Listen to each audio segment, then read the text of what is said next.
నమస్కారం. వనవానికి స్వాగతం. ఈరోజు వార్తలలోని ముఖ్యాంశాలు. వైభవంగా రాములోరి శ్రీ పుష్పయాగం. కాకినాడ జిల్లా పెదపుడి మండలం గొల్లల మామిడాడలో అపర భద్రాద్రిగా పేరుగాంచిన శ్రీకోదండ రామచంద్రమూర్తివారి దివ్య కళ్యాణ బ్రహ్మోత్సవాలు ఆఖరి రోజు శ్రీపుష్ప యాగము ఊంజల సేవతో ముగిశాయి. ఈ కార్యక్రమంలో భాగంగా స్వామివారి అద్దాలసేన మందిరమునందు స్వామివారికి బంగారు ఓయలలో ఆలయ ప్రధాన అర్చకుల సారథ్యంలో వేదమంత్రాల నడుమ ఊయల పాటలతో అంగరంగ వైభవముగా ఆలయ ధర్మకర్త ద్వారంపుడి శ్రీరామ మురళీకృష్ణ శ్రీనివాసరెడ్డి మీనా దంపతుల యజ్ఞకర్తలుగా ఈ కార్యక్రమం జరిగింది. వందలాది మంది భక్తులు స్వామివారి శ్రీ పుష్పయాగ మహోత్సవాన్ని తిలకించి ఆనంద పరవశులయ్యారు.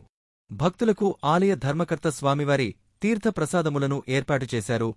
ఈ కార్యక్రమంలో శ్రీ కోదండరామచంద్రమూర్తి దేవస్థానం ధర్మకర్తలు, వారి కుటుంబ సభ్యులు, బంధుమిత్రులు, భక్తులు పాల్గొన్నారు.